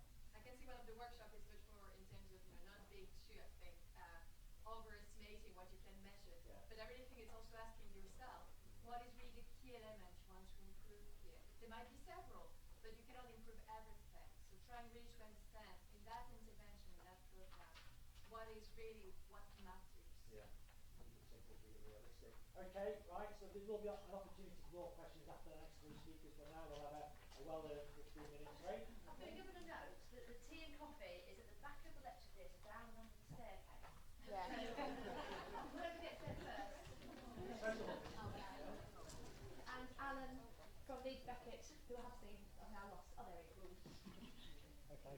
Good morning, everyone. I'm delighted to be here today. I'm Shaun Kiddell. I'm the Parks Policy Advisor at Heritage Lottery Fund. And we're going to have a look at some of the projects that we've funded. Can someone sort the lights out? So 20 years of HLF, way beyond everyone's dream just how successful it's been. And we funded over 800 parks, and that's over 800 million into public parks. So what have we achieved in that time? Well, I use this slide all the time, and so do my colleagues, because it kind of says it all, really. Just down the road, Roberts Park at Saltaire, and it's everything that we would hope to deliver from our programme. Parks being one of our targeted programmes, and I would say and argue one of the longest running and argue one of the most successful. This is Roberts Park in Saltaire, and as I say, it says it all. Hundreds of people, free entry, having a wonderful time, lovely sunny day, the cafe, restored shelters, restored bandstand, open for everyone. So you can see why accessible projects are very important to us. So the Parks Programme at Heritage Lottery started in 1996 as the Urban Parks Programme. That evolved into the Public Parks Initiative, and back in those days it was very much about making rundown parks lovely again. And in 2006 the current programme has a much stronger focus on activities as well as the improvements to infrastructure. And we've been at this game for quite a long time now, as I say, 800 projects funded, and really by default, and with the demise of green space and the demise of cave space, through default we've kind of become one of the leading advocates of parks in the UK. This is Royal Leamington Spa. So some examples of places that were absolutely on their knees and looking really beautiful again. This is Sheffield Botanic Garden. And in my role, I've been there with HLF for 4 years. I joined in 2013. And I go to these sites, you think, God, it's wonderful, it's always been like that. It's only when someone pulls out the photographs. And the conservatory there is a great example of something that was absolutely dilapidated. And so many projects that I see was saved just in the nick of time. This really shows how the programme's evolved. This is one local park to me in Brighton, down on the south coast. And again, it's saying many things here. The buildings, we don't just make lovely old dilapidated buildings lovely again. This is a new build, and the cafe here has a real cycle focus, has a bike repair shop at one end, the green roof, sustainability, very much in the modern programme, the commitment to obtain a Green Flag Award, and there's lots of people having a really wonderful day. This is West Bromwich, Dartmouth Park. This is a sensory garden, and it's very heartwarming, and I see wonderful examples all the time. There's a lady in a wheelchair going around here admiring the spring tulips, and a rather unusual refurbished pavilion with cafe in sort of decorative, rustic, castellated structure there. And forgive me that these are all London examples, but it's really quite easy to forget just how dilapidated and what shocking condition many of these sites before funding were in. And again, this slide says it all really, just really appalling condition. Those of you that have been around as long as I have, we sort of don't really forget the problems of the 70s and 80s and the decline, compulsory competitive tendering, the taking away the finance of parks, taking away the professionals. This is the result. Go to your local park today. Before we come on to that, again, examples. This is in St Helens, Victoria Park, the Park Lodge. I can't tell you over the years how many I've seen sold off or in atrocious condition. And through National Lottery funding, new lease of life, real focus on friends groups, community, and I see fantastic examples of these being used for all sorts of wonderful community-based projects. So our main parks programme funds 100,000 up to 5 million, 2 annual batches. Big come in with us and put in 10 million only for funding in England, and then smaller grants available to small community groups, and that's evolved really through difficult times, and there's some really interesting things there. No match funding and no deadlines on our heritage programme. This is Avon Miller Park in Preston, one of the big iconic open spaces of England. But it's challenging times for parks, and we've heard this morning, austerity, all a bit nasty, really worrying for the lottery. We put all this funding into making parks good again, and these are the sort of things that we're on. I'm not going to read out all of these because I'm sure many of you are fully aware. So take a trip down to your local park. This is a park in Croydon that I used to manage about 20 years ago, and it was a thriving cafe kiosk there. And I think the one thing that in that slide that I don't believe that this is a construction site. I think this is a demolition site. I'd love to go back because I took this picture about 2 years ago to see just what's happened in that park. This isn't a funded site, by the way, a grant funded site, by the way. No, go to your local park, the fountains will be switched off. This is a really lovely park, but through cuts, the bedding's disappeared. Certainly the spring bedding, there are bulbs in there, in fairness, they do plant it up in the summertime. But I can't tell you how many sites I go to, and there's just weeds, grass, and the idea of a formal flower display is certainly a thing of the past. We spoke earlier about the exodus of people. On that authority where I went to, there was about 40 people when I worked there in my day, and now there's just 2 left, 2 to run a service of 120 parks, and you couldn't make it up. It's really depressing. This is Southampton, and really depressing here. Funded park, opens to great fanfare, very easy to spend lots of money, make something nice again, but slowly is it going to spiral back into decline. Children's play, splash play facility, worked for about a year, and it does still have some play value, just full of sand, but not working, not good. This is another interesting one. This is the major park in Glasgow, Kelvingrove, and it had a big iconic herbaceous border through the centre of that park. It's just abandoned, but someone's taken the time to stick a notice in it to say this area is now managed for wildlife. Ecology is not my strong point, but I know that speaking to my colleagues that know more about that subject than me, that it's not really doing either. And what's really interested me is that do they ever want to bring that back into cultivation again? It's going to be really expensive. Park lodges have always been an easy target, sold off for years, but we're not just talking about park lodges. We're seeing authorities actively looking at giving away their parks.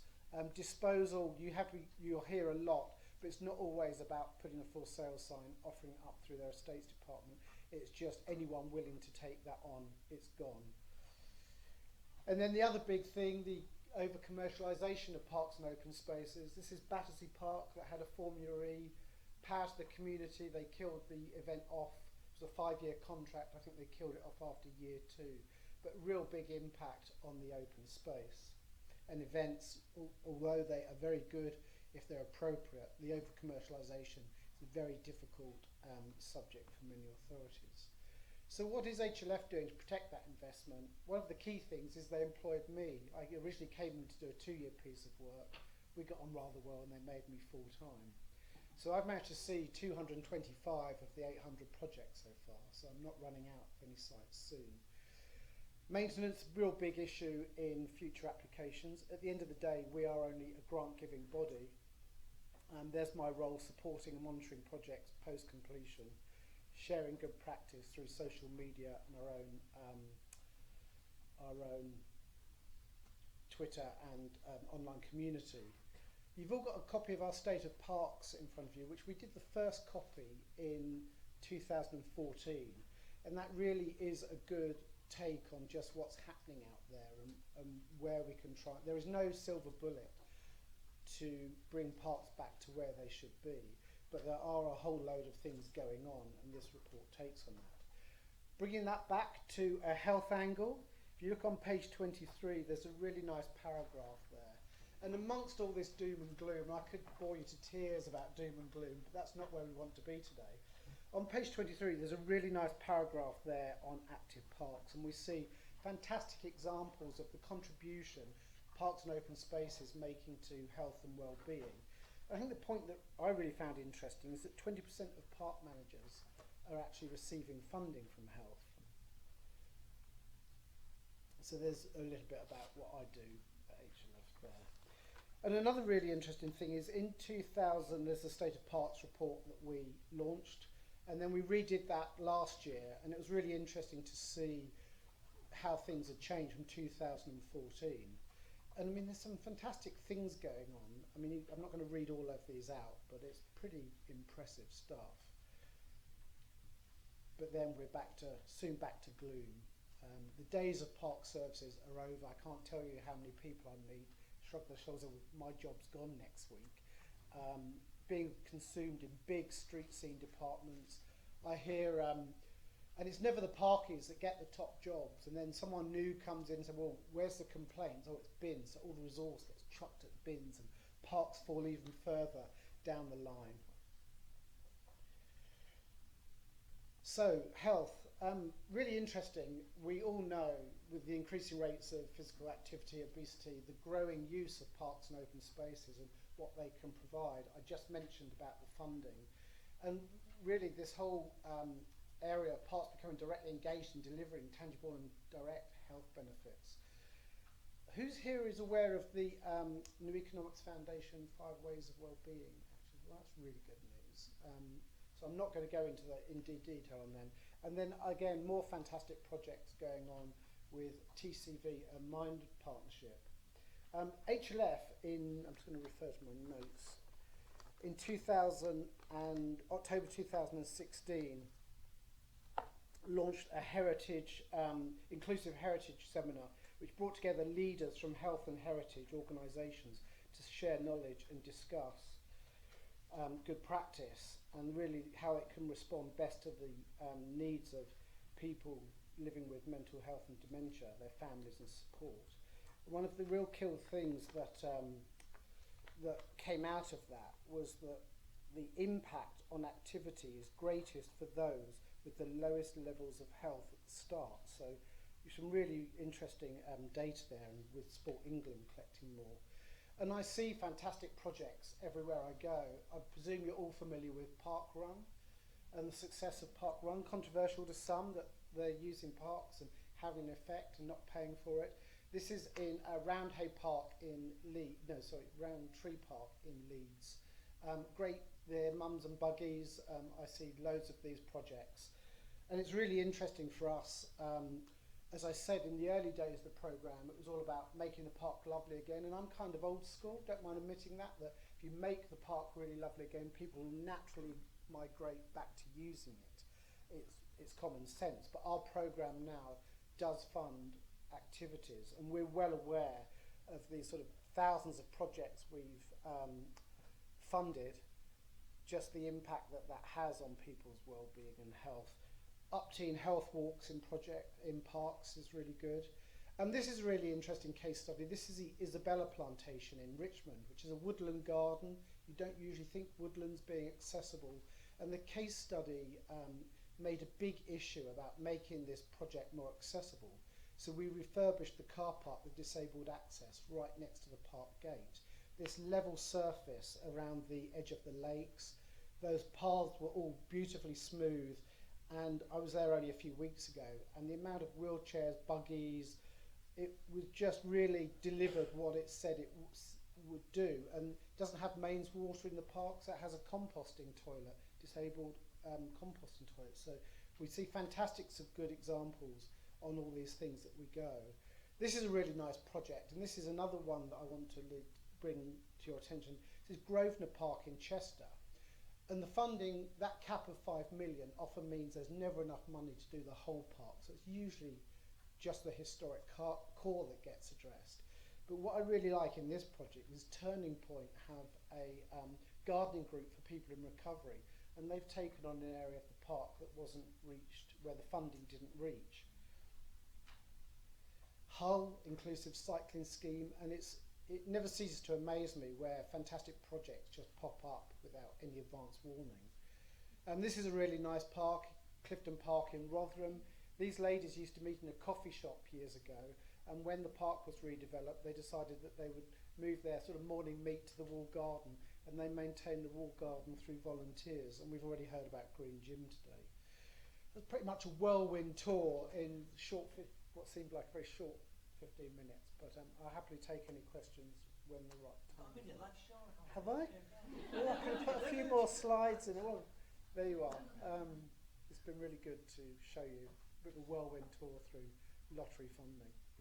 Good.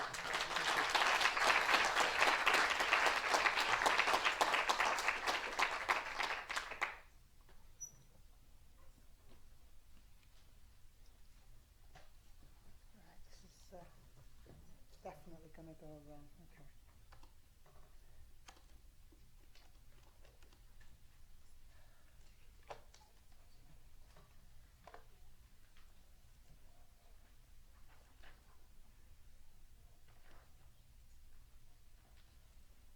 Wow, that was a lot easier than I was expecting it to be. Just quickly before I start, picking up on what the lady before break said about the Public Health England toolkits. There's also, if you Google Public Health England fingertips, that's a huge data set, and they've just released the wider determinants data set in January, February earlier this year. So that includes data that's regularly collected on environmental measures, gives you all the information for local authorities in your area. So thank you for allowing me to be here today and inviting me to come and speak. I've come to talk about green space and health and well-being. A place-based approach to health and well-being is about pulling together the assets in our communities and valuing their contribution that they make to our health and well-being, both as individuals and collectively. This includes the space between the built and natural environments, and also how we move around those spaces. Green space is part of this. So it's just to place it in a context. So some of the ways in which it impacts on our health and well-being. We've heard from all the speakers today that green space is positively associated with multiple health and well-being benefits.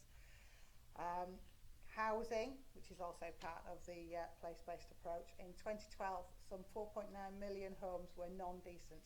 That's 22%.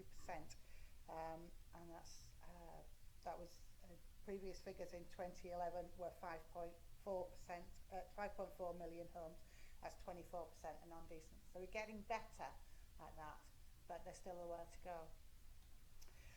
The deprived area, unfortunately I don't have the, I wanted a little bit more information about that, but I've not been able to get that for you. But 66% of all carcinogenic chemicals are released in 10% of the most deprived areas in the country. So we can see that there's definitely an inequality basis going on here. Children living in 10% most deprived wards are 4 times more likely to be hit by a car.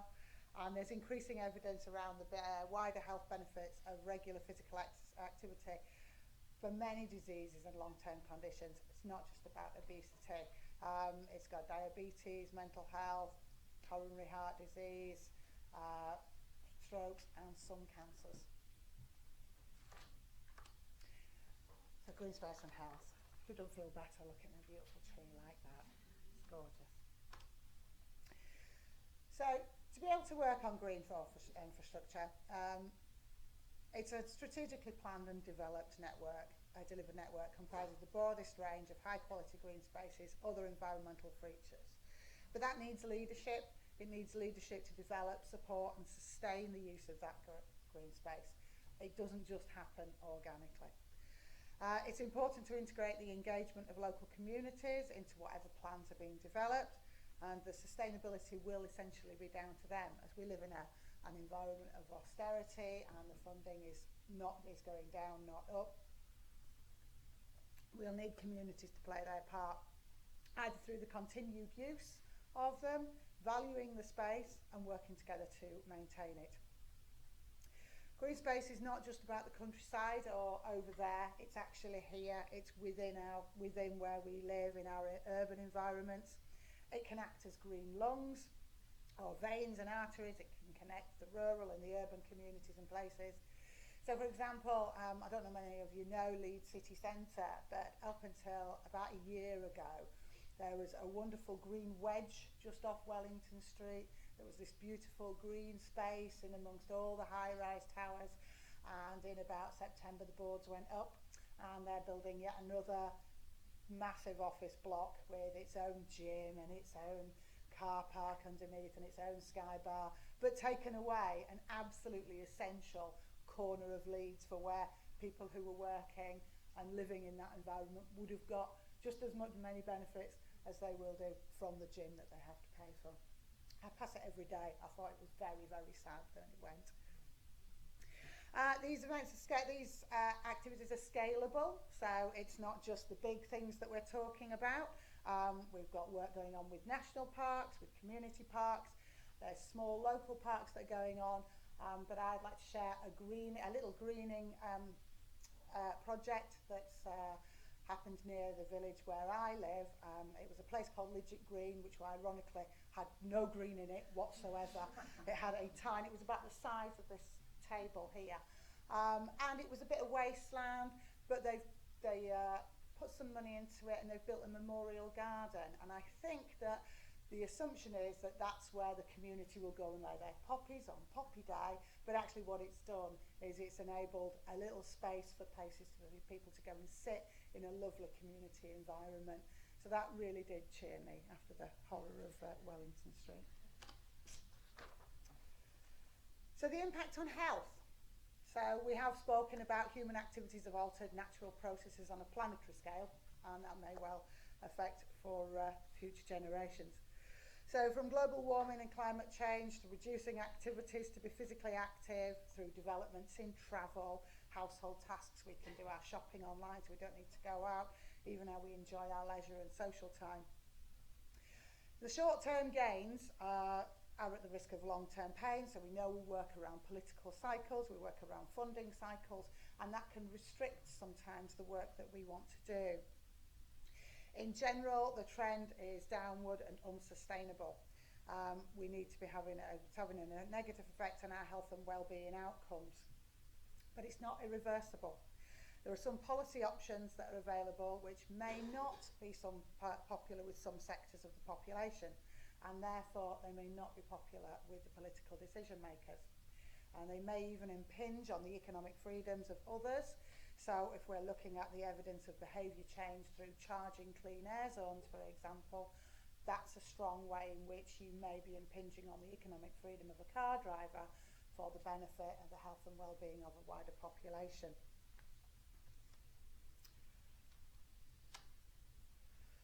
So some of the other impacts of the green infrastructure on health and well-being. So we can see mental health.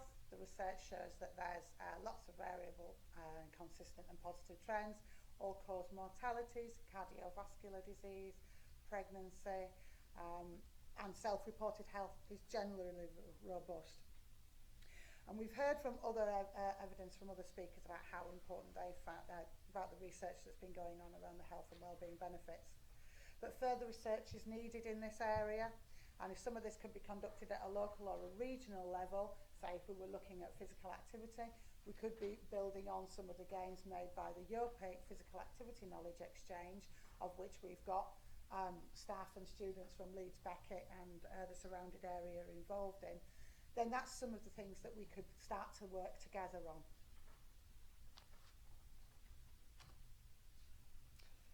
Yeah. Sorry. So, I do apologise, I just lost my slide for a moment then. So Bruce raised the issue of making the economic case and the research that's taken place, and I know that there's a workshop looking at that this afternoon. But we do know that there is a case for health economic gains to be made. Partly the issue with the research around health economic gains is that those gains are felt by the health sector, and if they're paid for by the local authority sector or government sector, that's a little bit difficult, so your benefits are seen by somebody else. What I'd say there is we need to be looking at those joint budgets, we need to be pulling that work together. So diet-related ill health costs the NHS 5.8 billion, physical activity 7.4 billion. These are very, very big numbers. But if we talk about the adult exercise, 8 million adults engage in outdoor exercise per week. Those health benefits can be added up to 2.2 billion. The benefits are not just felt by health. You've got a well population who are then able to go out and work and create economic activity. Just looking around the scale of the challenge, we know that we're getting older and we're in poorer health, and these impact on employment, tax revenues, social care costs. Just an idea of the scale of the challenge we've got, a third of all 5-year-olds alive today will see their 100th birthday. So we're not going to get any, die any younger. We will be living longer. But there is an agenda for action. So what we know works. No single answer, no one single answer or agency responsible for the problem or for the solution. The process will be an ever-changing cycle of change. System leadership, looking at that. Environment's not a fixed entity. Many things and actions are impinging on it and will affect it. Partners, we may need to include the unusual suspects. We may need to sit down and talk to people that we never thought we would be talking to before. And focus on the common outcomes to be achieved. Eventually, we want a healthy population. And we need to think about new ways to achieve that. We've got the skills and capacity by bringing together planners, health professionals, stakeholders. When I started working in this role about a year ago, I was given physical activity and obesity. So I thought I'd be working with weight management programs, GP referrals. No, we're increasingly working with planners, transport, environmental organisations, just to look at those wider population-based approaches that are more sustainable in this current environment. And the evidence, developing the evidence base and increasing that working between academic and policy and practitioners shows an increased understanding of the evidence base and the practicalities involved in putting putting into practice a new and shared understanding of that relationship between research and practice. So one of the examples that Tony was talking about this morning was that common evaluation framework, and if you've all got that common set of principles that you work to, it makes your evaluation a little bit easier. So some of the frameworks for action that we've got, evidence briefings produced by a large range of agencies, and some of those in partnership with Public Health England. So we're working with the Town and Country Planning Association, Local Government Association, Sport England, Institute of Health Equity. There's some more work coming with the national parks, so we're increasing our connections with those, and also with communities and populations as well. Ideas like today are an excellent start to get those work together. So a little bit more specific work available from Public Health England at a national and a local and regional level. So we've got a national Healthy People, Healthy Places team, and they produce a monthly awareness update that looks at areas like communities, built environment, housing, transport, and they do a whole section on natural environment. These are the people that do all the evidence research for us and then put together the briefing packs and the case study packs, which are really useful. Regionally, we have the Yorkshire and Humber Public Health England Centre, of which I'm a member of the Health and Wellbeing team, but in that we've got health protection, so we work with our health protection colleagues on air quality and transport and things like that. Sorry, and we've got Healthcare Public Health, who provide the public health information to the health service. So if you're wanting to increase your funding from them, those are the people that we'll be working with. And locally, we provide individual supports to local authorities and other stakeholders. I do apologise, I seem to have got a frog in my throat.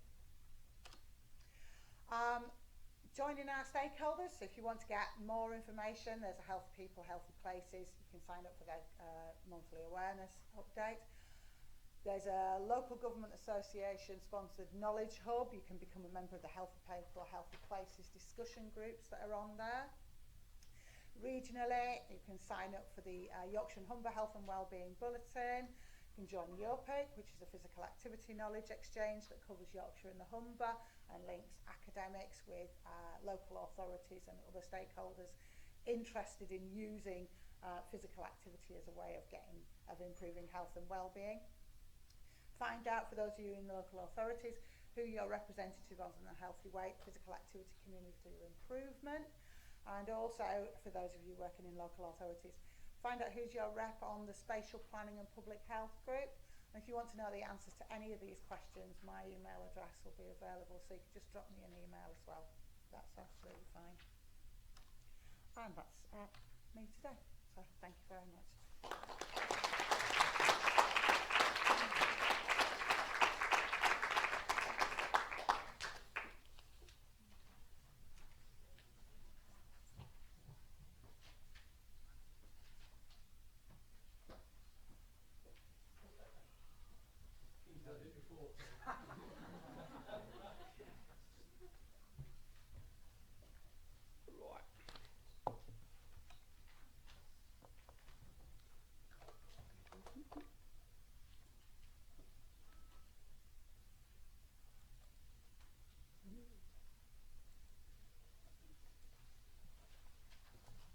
Right, well, good morning, good afternoon, ladies and gentlemen.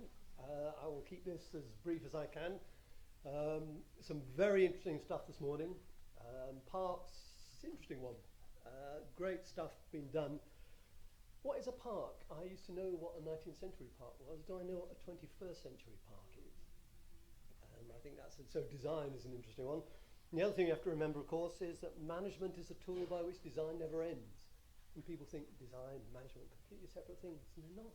It constantly changes and moves. And so anyway, what I'm going to talk about very specifically are the health benefits of the urban forest and trees. And thought for the day, afternoon. Humans have a long, deep cultural relationship with their trees and their woodlands and their landscapes. And a relationship that I would argue transcends national cultures and is an equal alongside our scientific, economic ecological and spiritual relationships. Cultures are far more important than politics as far as I'm concerned. So I'm just wondering whether we need to rekindle this relationship between people and trees and landscape if we actually want our urban futures to work. And urban futures is the scary bit. We can all think of wonderful images. We have not liked urban areas much in this country for a while, and there's good reasons why. You didn't live very long if you were in the city. You had to get everything done before you were 30, and you snuffed it.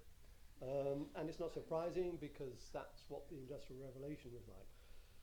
Interestingly, the folks who started up the Industrial Revolution, the Quaker philanthropists, were very well aware of the quality of place. They had a vested interest in that. What's the point of training somebody? They really do, and then they snuff it. What the hell's the point of that?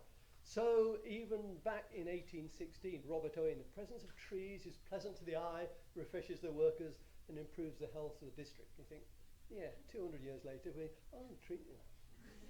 we're fast. You start, excuse me, looking at urban areas, and you start getting a bit wheezy and think, crikey.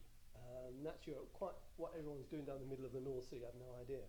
And why all the lights are on at night when they should be asleep, I have no idea either. But there you go.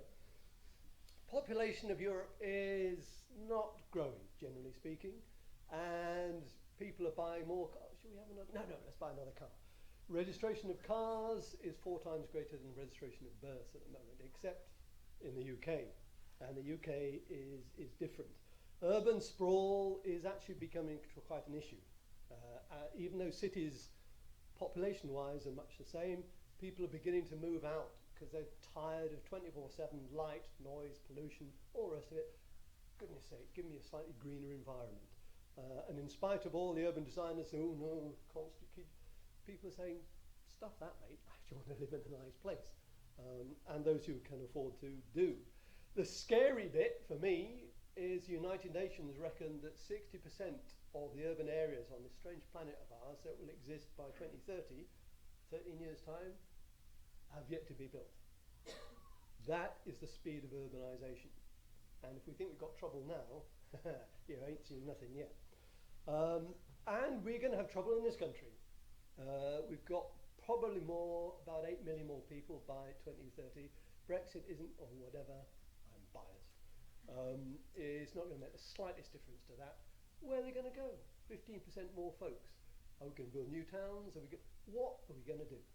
We've got to build about equivalent of what? 5, 6 Birminghams. Where? What? How? So this is all going to be a little bit scary, really, and that's what it tends to start looking at.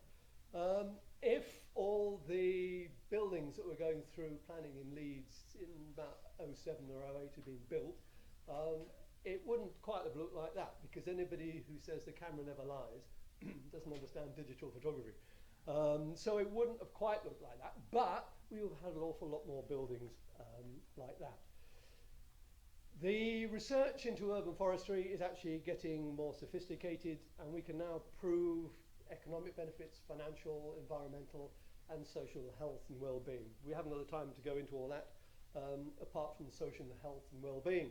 And trees can help to create a sense of place and local identity. They can increase pride in a local area. They can create focal points and landmarks, and people say, well, is that important? And actually, yes, it is.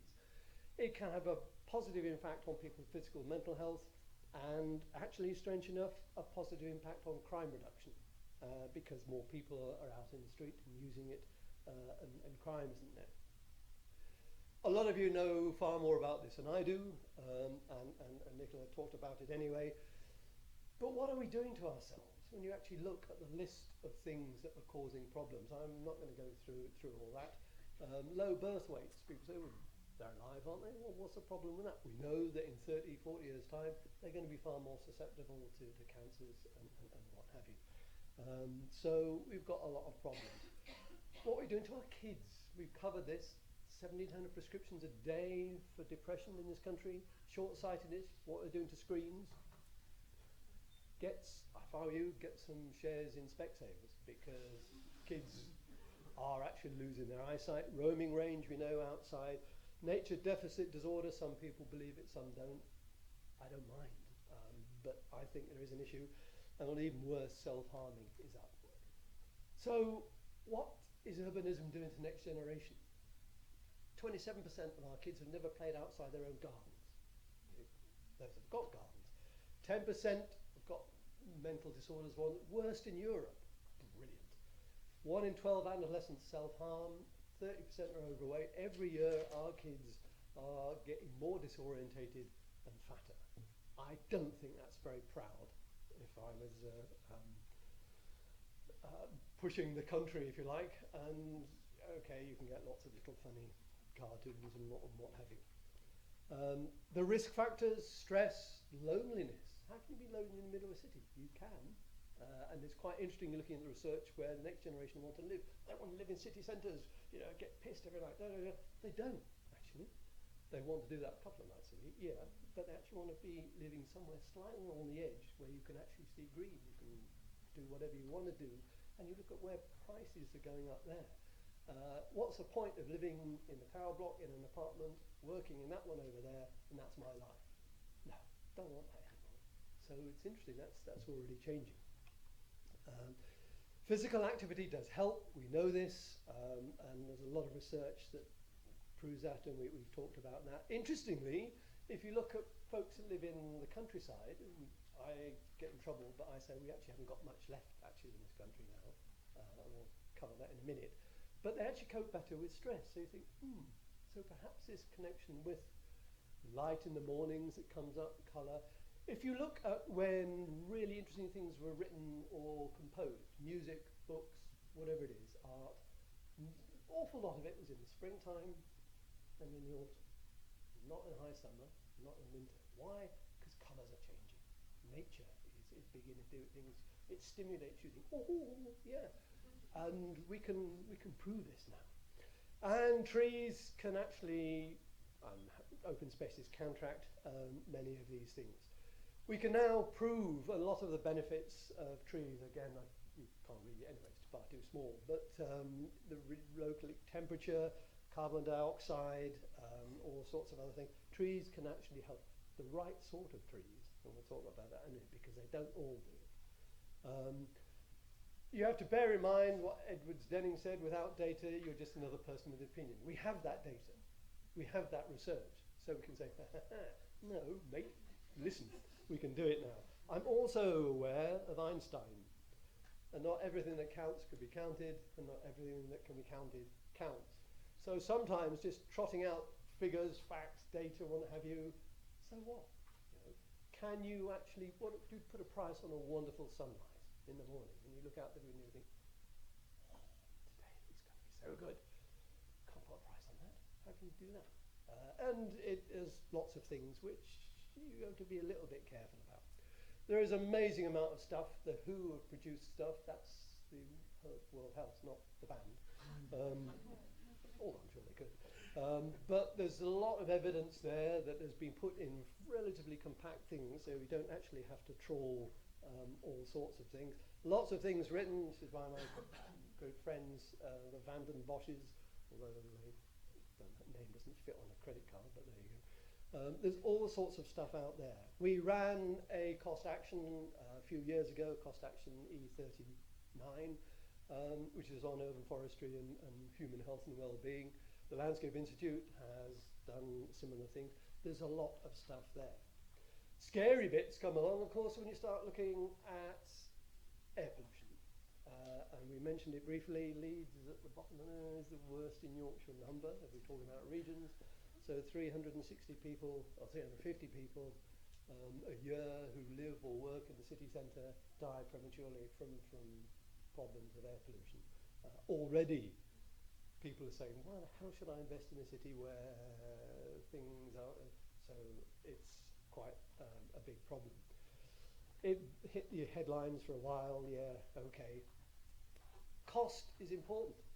Even the government has said that the cost of air pollution is somewhere between 9 and 19 billion per annum, which exceeds the cost of obesity. And we're doing an awful lot about obesity. What about the air pollution? Again, trees can help. Not all trees, you've got to get the right one. But we've got to get far more effective management of the earth. We've got to increase the quality of trees. We've got to make sure they grow properly, because trees that don't grow properly actually are a problem, which we'll talk about very briefly. They've got to get to maturity. Little trees actually don't do the job. You obviously want quite big ones. So you've got to get the right species that are going to do this, and you've got to make sure there's enough variation. People, my own profession, uses about 14 different species of tree. Suicide. Because we've got so many pests and diseases coming now, we can very easily use 150. We've got to start using different sorts of trees. And interestingly, native trees are not always the best ones to use, because they're genetically programmed to grow in open woodland, not in the high street. And in the high street they sit there thinking, bloody hell, I found. And they actually produce more volatile organic compounds because they're under stress. So you think, I'm planting trees to make it better. You're not, you're making it worse. So again, you've got to plant the right one in the right place. We've got to use more conifers. You probably know the area down Woodhouse Lane, past the pub there, the